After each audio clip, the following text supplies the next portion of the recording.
Because for every dawning of a new day, there is the will of man and there is the will of God. What have you willed and what God has willed?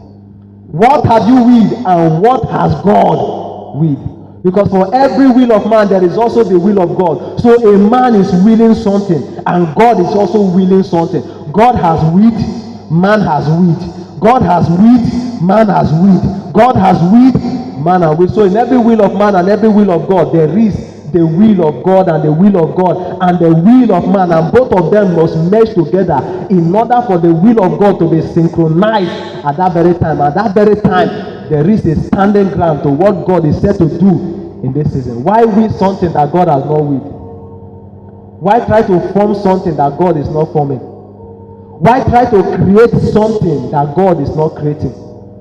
Why try to become something that God does not want you to become? Why try to do something that God does not want you to do? All in the name of I'm delayed. All in the name of I'm being stagnated. All in the name that I'm not making progress. But in the eyes of God, he's saying this guy is running with high speed. In the eyes of the spirit, they are looking at you. What kind of speed? What kind of speed is on the feet of this man? And yet the man is looking at himself and saying, nothing is working. Not knowing that in saying and speaking the things that God has not put in your mouth, you bring delay upon yourself. Because in the eyes of God, you were not delayed. In the eyes of God, you carry speed. Because you so much synchronize with what God was doing at that very time and at that very time in your life. And while you are speaking things that are not in line with what God is doing, and damaging the things that God is doing, and damaging the things that God is said to do. God did not stagnate anyone, and God has not stagnated anyone. So why say you are stagnated? Why say you are stagnated? The blessings of God are in the mind, and the Spirit of God is upon the speakings of a man. So how then say the things that God is not saying, knowing that as you are saying, you are limiting yourself. As you are saying, you are limiting his making at that very time. So the will of God can be the will of man, and the will of man can be the will of God. But in all, the will of God standeth sure. In all, the will of God superimpose the will of man. The will of God is original to the will of man. So in all, man must embrace the will of God.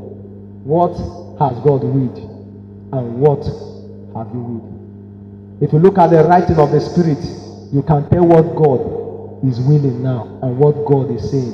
And if you look at the writing of men, you can tell what God is saying from what God is not saying. So can you look at your life now and tell what God is saying and what God is not saying? Because in every speaking of man, there is what God is saying and there is what God is not saying. In every doing of man, there is what God is doing and what God is not doing. In every becoming of man, there is what God is fine-tuning into it and what God is fine-tuning into it and what God has not fine-tuned into it or fine-tuned into it. Why fine-tune the things that God has not fine-tuned in your becoming? Why fit-tune the things that God has not fit-tuned in your becoming? All in the name of trying to become against all odds. All in the name of trying to make it against all odds. Not knowing that in making it, you are unmaking the things that God has made. And the foundation of the Lord standeth sure. The foundation of the Lord is standeth sure. The foundation of the Lord is standeth sure. The foundation, let everyone that make mention of the name of the Lord depart from iniquity.